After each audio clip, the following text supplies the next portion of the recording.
All right. All right, so the other day when we started this, we took some distilled water and we would dissolve something. So when you did the simulation, which by the way, there's a quiz on the simulation on Thursday. Oh. We get expectations of that. Oh yeah, I'll give it to you at the end.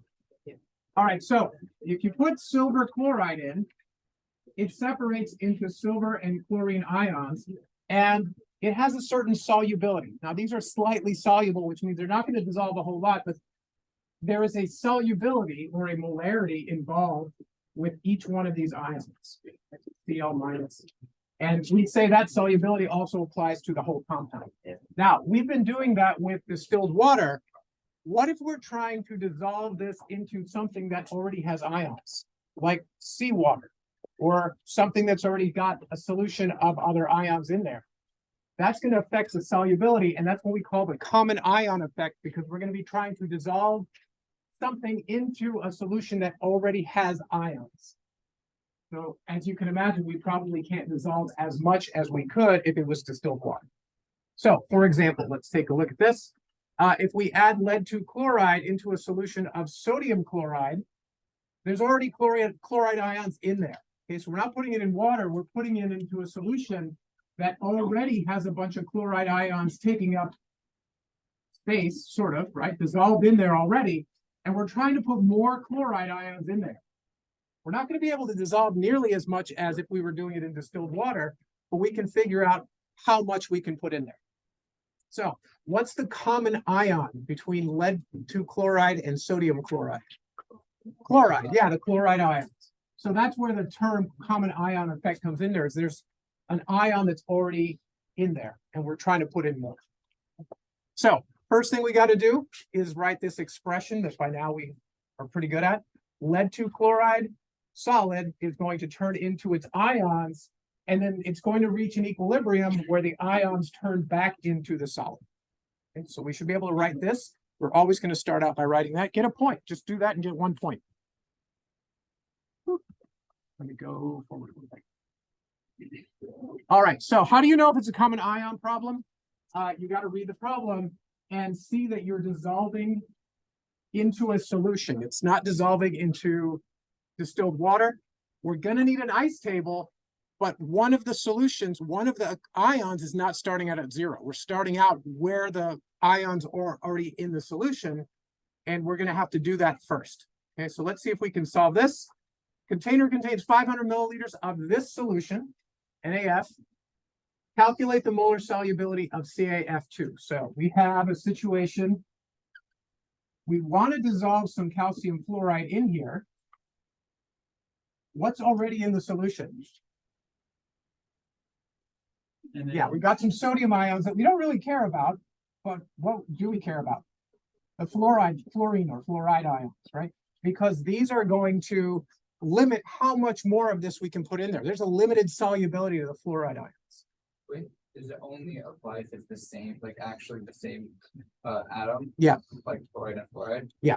I mean, I think you reach a limit where you're kind of saturated, but the common ion effect looks at putting the same ones in there. Yeah. So again, we don't care about the sodium, and we'll be able to put some calcium in there, but we're going to be limited to how much calcium we can put in based on how much fluorine we can fit in there, because these are coming in a 1-to-2 ratio. Right? So the common ion is our fluoride or fluoride ions, and we want to see what's the molar solubility. How much of this can we put in? How many moles of calcium fluoride can we put in to solution if there's already fluoride ions in there? And they give you the KSP. So that's the KSP. That's how much, that's a relationship of these ions, the solubilities of these ions, if it's distilled water. All right, so let's take a look at how to approach this.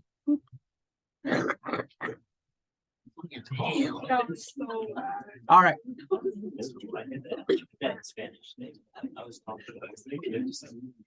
All right, so let's take a look here. We're going to have an ice table. It's going to be a little different. Where are we starting with the initial calcium ions? CaF2. We're putting that in for the first time. What's the initial concentration of calcium ions? 0, right? We haven't put it in yet. Now, what's the initial concentration of the fluoride ions? Is it 0? No, because we already have some in there. So what do we have to do to figure out how many fluoride ions we have in there? We actually don't have to do anything. It tells us the concentration is 0.0100 molar. It's already in there. Yeah. I know this won't work when it's like NA have to or something. Would concentration change for the whole environment? Yeah, that's a good point. So yeah, let's suppose we had something like MgF2. And I said that in the solution, we had this concentration of MgF2, then the concentration of fluorine now would be twice that much. So you got to look at this and don't just pull numbers out. Look at what's the actual concentration of that ion that's already in solution. So yeah, look out for that. That's a good idea for the test, by the way. Might just do that. All right, let's talk about change. So now I managed to dissolve a little bit of this. Remember, it's slightly soluble. It's not going to be a whole lot. What's the change in the calcium ions if I dissolve some in there? I had 0, now I have plus X, right? I'm going to bump this up by a certain amount of moles per liter. And at equilibrium, when we start doing, when we start doing this back and forth, we're going to have a concentration of X. Now, what's the concentration of F minus ions? Plus 2x. Yeah, it's going to be 0 plus 2x, because for every one of these we put in, we can put in 2 of those, because that's the 1-to-2 ratio in the calcium fluoride, plus 2x. So what's the equilibrium concentration of the fluoride ions? Plus 0.0100 plus 2x. All right, now I'm going to move on. Everybody get that? All right, so we've got equilibrium concentrations, and if we know the KSP, we can actually figure out what's the equilibrium concentrations, right? However, we're going to do a little trick here because we can do this 2 ways. So we can say that the KSP equals the concentration of the calcium 2+ ions and fluoride ions squared. Now, what can we plug in? We can plug in either X and 0.0100 minus X, I'm sorry, plus 2X. What's that going to do for us if we're trying to solve this KSP? Is this going to be an easy thing to solve? Why not? Yeah, because now we got 0.01x plus 2x squared equals this, right? Now we're getting into quadratics and whatnot, and that's kind of, we don't have that kind of time on an AP exam. So here's what we're going to do. What we're going to do is say, look, this concentration is so high that no matter what else I put in there, it's not going to make a difference, right? So think about it like this. Here's an analogy. If you give $2 to a kid that's like 3 or 4 years old, they think they got a lot of money, right? $2 is a lot of money to a 3-year-old. What if you gave $2 to a billionaire? Is that really going to be a big deal? It's still $2, but it really hasn't changed anything, right? So because that $1 billion is so much bigger than the 2 that you just gave it. So what we're saying is this concentration of existing fluoride ions is so big compared to anything else you can add in that we're just going to treat this as 0.0100. Now, if you want to do this and solve it, try it, figure it out. I had somebody in first period did it with a calculator, figured it out. But if you do it with this little assumption that we're saying this is going to be a small enough change that it won't matter, you can simplify this to x times 0.0100. And this is a lot easier to solve. This is a lot easier to solve for x than that. Yeah.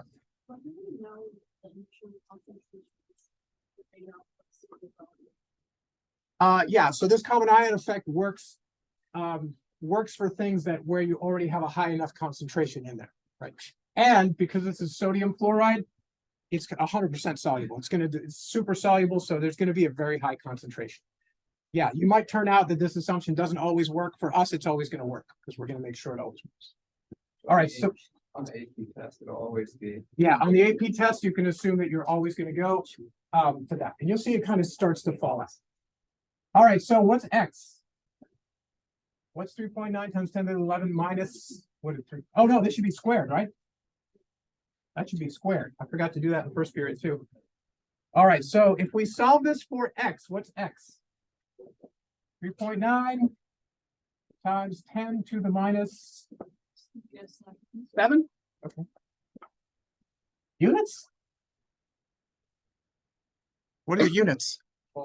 Yeah, we're solving for a molarity. We're solving for the concentration of calcium ions in there. So that's the concentration. That's the concentration of the calcium ions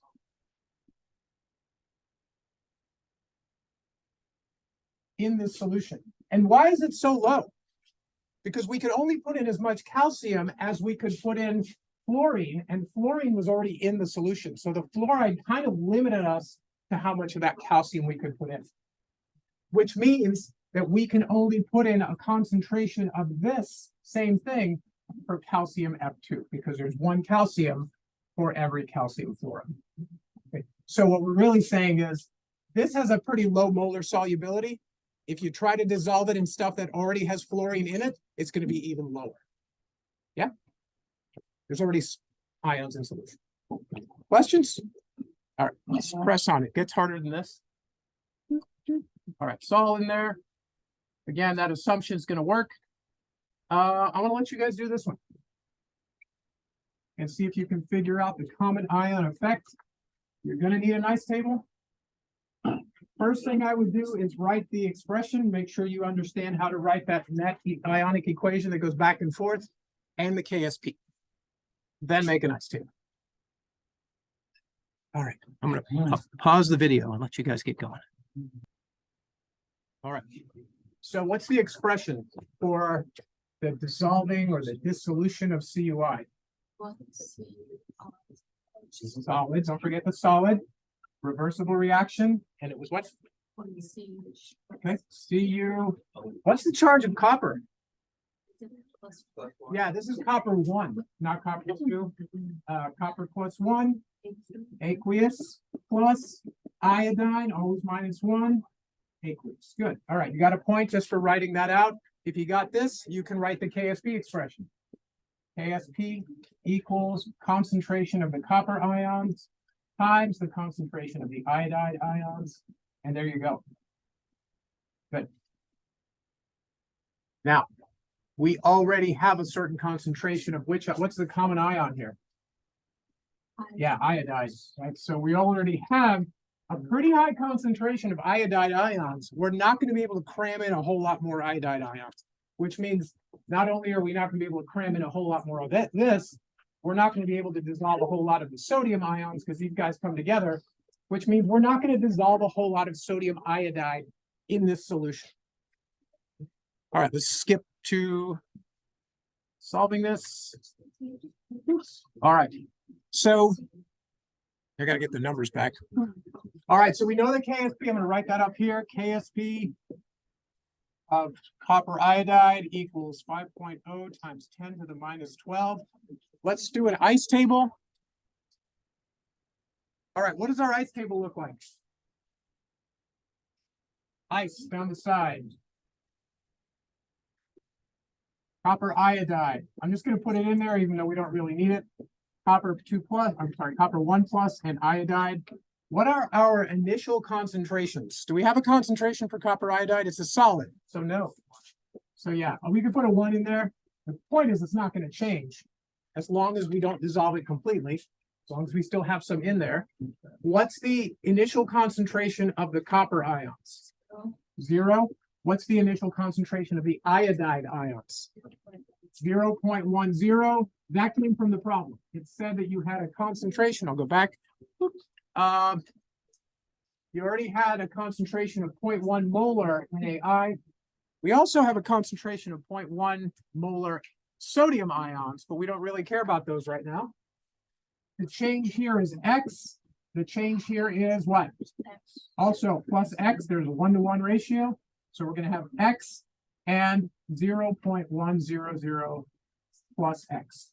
All right, we're getting pressed for time. We don't necessarily want to do a quadratic equation. So what's the assumption? It's equal to 0.10. Yeah, we're just going to do that. Now, on the AP exam, here's what I would do. not only would I write that, but I would write a little phrase that says, assume additional dissolved iodide is negligible, or something to that effect, right? Show them that you understand that, yeah, you're dissolving more, but it's not going to make a big difference, so you can get away with this assumption. Don't just like blow it off, because then they'll be like, why'd you blow it off? Yeah, But you do say that.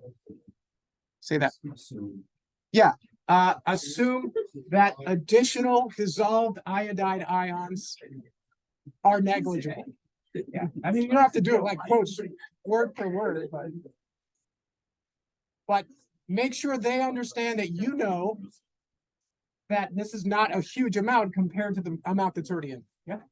All right, so now we're going to put that into our KSP. I'm not sure why it's all the way down here. We have x equals, I'm sorry, not x equals, x times 0.10. That's our KSP. We already said our KSP was 5.0 times 10 to the minus 12. So what's our x? 5 times 10 to the negative 11. 5.0 times 10 to the minus 11 units. Molarity, right? M, moles over liters, or M. What did the question ask for? What did the question say? How many moles of tea? How many moles will dissolve in 1 liter? Okay, so that's the molarity of the copper. And basically, when you're done dissolving copper, you're done dissolving copper iodide. So this is the molar solubility of copper iodide. How many moles is that in 1 liter? Is it 1 liter? It's 1 liter. Yeah, I'm sorry. The problem said 1 liter. Yeah. So this is basically saying 5.0 times 10 to the minus 11 moles can dissolve in 1 liter. Moles of CuI. It won't always be 1 liter. That's not a lot of moles. And it wasn't much to start with, but it's even smaller now that you're trying to dissolve it into something that already has iodide ions in it. All right, questions? Yeah. How come it matters that like it's the same ion? Like how come the copper ions don't take up space, but the iodine ions do? Well, because once, again, this gets super complicated, but once you've got iodine that can't dissolve in there, because But why can't it dissolve? of the attraction, I don't know, solubility attractions, there's something to do with energy that we're not getting into. It's got to do with this energy related to solubility. But basically, once you can't get any more of that in, you can't bring any copper into it. It's got to do with energy of dissolution, which we're not going to get into. Is there ever a point where like one ion can be bonded to a different ion? Like if you like just kept this iodine. Yeah, at a certain point, it gets pretty saturated. But I mean, think about seawater. Seawater's got all kinds of ions in there, mixed all in there. And really, it's limited by each ion. All right, questions. All right, so let's go forward a little bit. All right, practice time. Why don't you check out problems 3 and 4 on your practice? See if you can nail this down. I'm going to stop recording. Oh, I will. I'm stopping now. All right, let's go. All right, so let's rewind this all the way back, because what happened to Q? I'm gonna wait for everybody to stop talking. All right. So let's talk about this. And really what we use this for is to figure out if a solution is saturated or unsaturated. We can use molar solubility. We can use KSP. You could get a question that says, is a solution saturated or not? Also, can we make a precipitate? Is a precipitate going to form? So we're going to get to both of those. But again, equilibrium, solubility are linked. So let's make sure we understand that and get to this. All right, so you could get a question that says, is a given solution saturated or unsaturated? We might be given grams, moles, liters, milliliters, something like that. You have to find the concentration of the solution that they're giving you. And then you have to compare it to what's the molar solubility of that solution. And see, is this above what the solution can take? Is it above the concentration, the molar solubility, or below? So let me explain how that works. You're going to compare it to the molar solubility of whatever compound you're doing and check to see if it's saturated. Here's an example. The molar solubility of lithium phosphate is this. What does that tell you? What does molar solubility tell you? How many? The most. Yeah, this is how many moles, the most moles I can dissolve in a liter of water before it's saturated. Okay, so I can just keep adding more and more and more until I reach this point. At that point, it's saturated. This is not a lot of moles. This is 0.0544 moles per liter. This is very slightly soluble. All right. We make an aqueous solution of lithium phosphate with 0.330 grams of solute. What's solute? It's this. Yeah, this is the solute that I'm dissolving into 100 milliliters of solution. Is this solution considered saturated? How do you do that? You find the molarity of that. All right, so let's calculate the molarity of the solution I just gave you. Go ahead and do that. Big M equals, you should be doing this, 0.330 grams per 100 milliliters. Is this good? Don't you mean No, what do I need to find molarity? Moles. What do I need to find molarity? Liters. So neither one of these works. What am I going to do? Convert them. So let's do some conversions. All right, we're going to do it all in one big string here. 330 grams per 100 milliliters. Guess you need to erase that. How do I get grams to molar mass?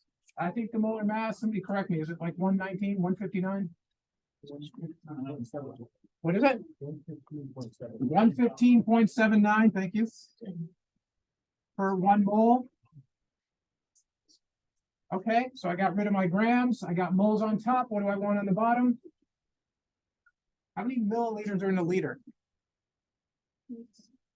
How many milliliters are in a liter? 1,000. So 1,000 on top or 1,000 on the bottom? 1,000 milliliters on top, 1 liter on the bottom. I get rid of my milliliters. What's the concentration of this solution of lithium phosphate? Not going to be a...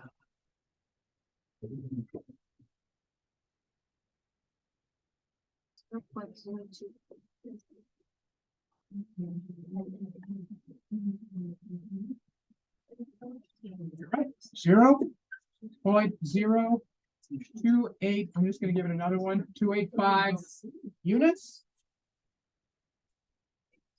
Moles per liter or big M's. How does that compare to this? So it might help to do this and say 0.0544 molar. Is this higher or lower? Lower, which means what? It's unsaturated. I still got more room. I can still put a little bit more lithium phosphate in before I reach this concentration. At this concentration, it's saturated. So that's doing it using just looking at a concentration versus this molar solubility, which is equilibrium concentration. Now, what does this have to do with equilibrium and Q? Let's figure that out. So all the work is done here for you if you want to take a look. Now, notice this is not Q versus K. You could get a question that says, compare the Q reaction quotient to the equilibrium constant. In this case, it would be KSP, to see if the solution is saturated or not. So let's do that. Same thing. So if we have these concentrations of solution, just take a look. These are the same numbers we had. And I know that the concentration of this solution, not at equilibrium, the concentration of the solution was 2.85 times 10 to the minus 2, which is what we just figured out. I know the concentration of the lithium is 3 times that because we have this Li3. I know the concentration of the phosphate is the same. So now I have I have non-equilibrium concentrations. And I can plug that into KSP, but we don't think it's at equilibrium. So we're going to plug this in and say, all right, Q is the concentration of Li plus cubed times the concentration of the phosphate. And we can plug these numbers in and see what's Q.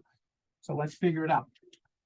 8.55 times 10 to the minus 2 cubed, 2.85 times 10 to the minus 2, not cubed. What does Q come out to be? You guys following this? All right, what's Q? Somebody give me some numbers. 2.44 times 10 to the negative 10 to the negative 4. 4. Anybody disagree? I think I did it wrong. Let's see. I can't. What'd you get? It looks. No, Oh, I it's gotta forgot to be. cube it. I forgot to You cube forgot it. to Sorry. cube it. Oh, that's Yeah. okay. Sorry. Yeah, don't forget to cube it. I did that this morning. I think it's gonna be the thing. We got 1.78. 10 to the negative Fifth. What? 5th? Yes. Yeah. That doesn't work. That doesn't work either. It is. I didn't mean. No, it is. Wait, I didn't think I think it's. Is it? Okay. -6 minus. yeah, -6, Wait, that would be negative. I got -8. -6 minus. I was doing something wrong. There. 4. There we go. We were right the second time. All right, so let's take a look at this. We came up with a Q of 1.78 times 10 to the minus 5. The K was this. Now remember, what's K? K is products over reactants. So there's no reactants, but what we're saying is if we want Q to get to K, if we want to get to equilibrium, what do we have to do to Q? Increase it, which means what? Which one of these am I going to try to increase? Products. I want to get Q to equal K because that's equilibrium. So in other words, I have more room to add more lithium phosphate, which is exactly what we knew before when we did the concentration. But this is just saying Q is less than K. So we are going, if we have reactants and products, we are driving towards the products to get the products up so that Q equals K. So we get to equilibrium. Yep. No? I guess so. All right. Last thing we're going to cover. Precipitates, and then you're just going to have work time. All right, so when we do precipitates, this is really what they use equilibrium for. We're going to write the reaction. We're going to find the concentrations that are already in solution. There's an extra little wrinkle in this one. And we're going to look for Q and see whether it's greater or less than KSP.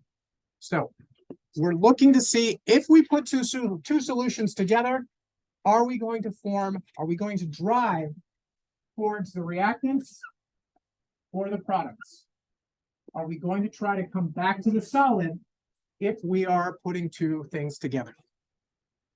So here's the steps. I didn't have the steps up there before, but I want you to kind of see what we're going to do.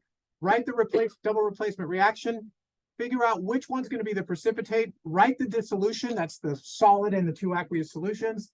Figure out the concentrations of the ions that we care about. You'll see what I'm talking about with the new volume. And then we're going to use those concentrations to calculate Q. So there's a lot going on here. Let's take it one step at a time. All right, so it says, does a precipitate form when you put these two solutions together? And it gives you a KSP. All right, so first things first, let's write the reaction. What's this double replacement reaction look like? PbNO3, and some of you weren't really good at this in unit 3, so you got to make sure we remember how to do this. This is an aqueous solution. What else?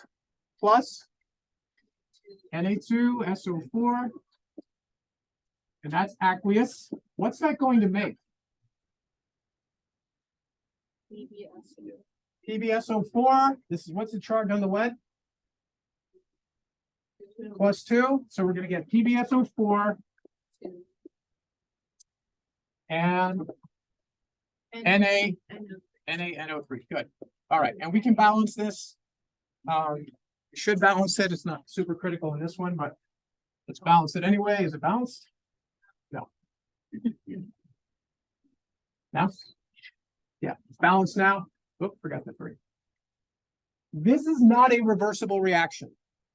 So this is a case where we got one reaction going one way.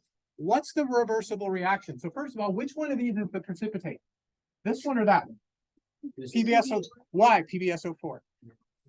Yeah, this is always soluble. That's always soluble. So there's our potential precipitate there. Maybe. If the concentrations are right, it's a precipitate. If the concentrations aren't right, it's not going to precipitate out. All right, so let's figure out what's the reaction that we're looking for. What is the reversible reaction we're looking for? So that's my solid. So we're assuming that we form some precipitate, and what's that precipitate going to do?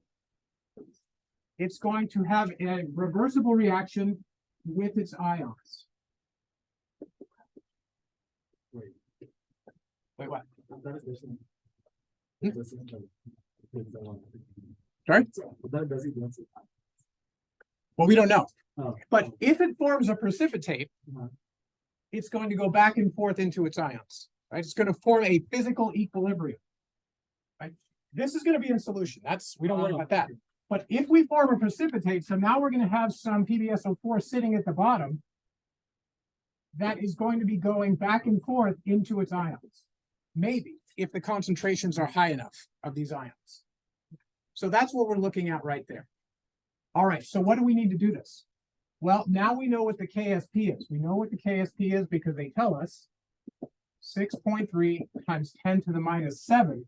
What we need to do is say, are the concentrations of these ions high enough that we're going to form that equilibrium? In other words, is the concentration high enough that we exceed the KSP? So we are going to figure out Q for this reaction. So what's Q for this reaction? How do we write Q? Is it everything? It's like all the. No, we just care about this. Yeah. So the square brackets, PB, 2 plus, which is one reason why you want to balance this, is because if there was a coefficient here, that would be important. SO4, 2 minus. Now what do we have to find? We have to find the concentrations of these ions. What we're really saying is, are there enough ions in that solution that this is going to go this way? If there's not, then they're just going to stay in solution. All right, so what's the concentration of lead in solution? How much lead did we put in? Now we're just going to be doing a whole bunch of Chem 1. How much lead did we put in? 8.0 times 10 to the minus third equals X moles over 0.10 liters. How many moles is that?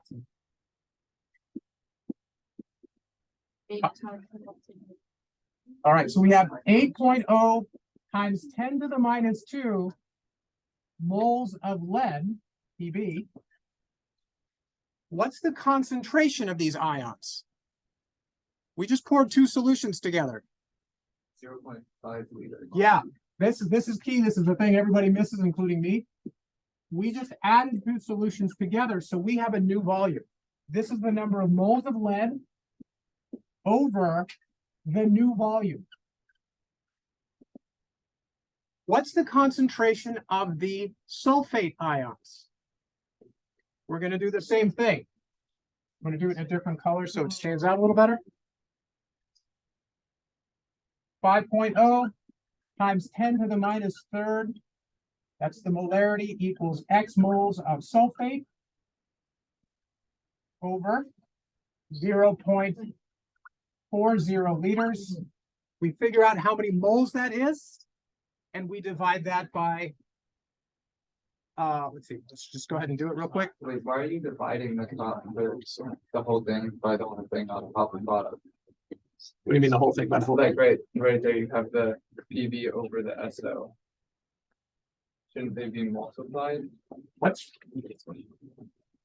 Is that like a big fraction? This? No, down there. This. That's the molarity formula. Oh. No. Okay. Sorry. I thought that was a. Yeah, no. It's not like a giant fraction. No, God, no. Okay. No, all right. So let's figure out the molarity, the number of moles of sulfate. Yeah. It's 10 to the negative 4, not 10 to the negative 2. 8.0 is 10 to the negative 4. Oh, it's in the negative 4. Yeah, Okay. negative 2. Gotcha. I'm just going off your numbers. All right, so let's figure out the number of moles of SO4. If nothing else, I hope you're figuring out that this is not easy. There's a lot going on.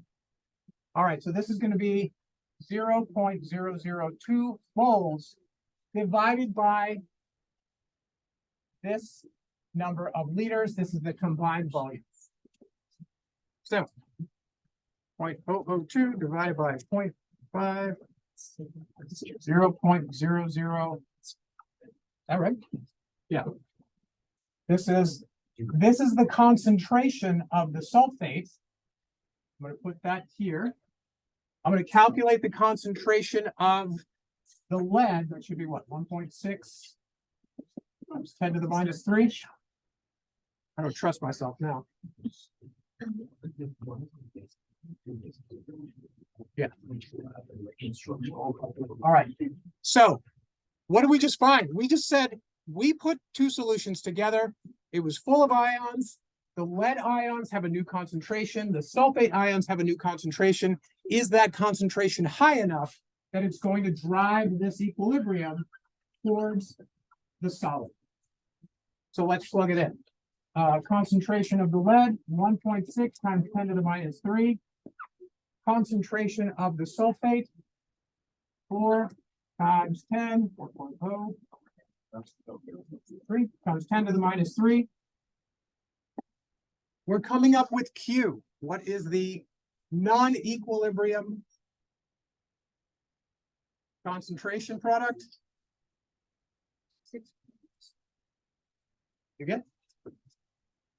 What'd you get? 6.4 times 10 to the minus 6. Yeah, times 10 to the minus 6. All right, so we have a Q. We did all that just to get Q. Now we're going to compare Q to K, right? When Q equals K, we're at equilibrium, a precipitate will form. In this case, Q is greater than K. So again, let's think about what we're talking about. We're talking about products over reactants. So if our products are greater, if our Q is greater than K, that means we have a higher concentration of products than reactants. Which means what? We are saturated or unsaturated? Saturated. Are we? I'll press the button and find out. I got turned around, so. All right, hang on, let me get rid of all this. This is just all the math. All right, so again, we're at non-equilibrium concentration. Let me erase some of this. Q is greater than K, which means our concentrations, take this back to concentration, that means the concentrations of the products, remember this is Q, the concentrations of the products are higher than they need to be at equilibrium, which means we're driving back towards the reactants. In other words, if we want to get Q to equal K, which is the point of equilibrium, we have to bring Q down. How do you bring Q down? Yeah, you get rid of some products and you make more reactants, right? You get rid of some of the ions and you make more of the precipitate. Yeah. All right. Hard to see. A lot of math goes on before you can kind of make this jump, but you got to get used to that because that's what you got to do for a precipitate problem. So it's saturated. It's saturated and a precipitate will form, which was the original question. Are you going to form a precipitate? Yes. You are going to drive towards making more reactant, less product. All right. Whew. Believe it or not, that went better than it did first period. Good. Yeah. Bad as that one. How bad was that, right? All right. So real quickly in a precipitate problem, again, here's the steps again. You got to go through the motions. You got to treat this as an equilibrium problem, but there's a whole lot of molarity and stuff to figure out in the meantime. So that's pretty much where we're going to leave it. Let's try a precipitate problem. You've got a couple of them. Yeah, so in your packet there, starting problem 7, 8, and 9, it talks about precipitates. PPT is precipitate. See if you can do one. Work through it. I believe in you. All right.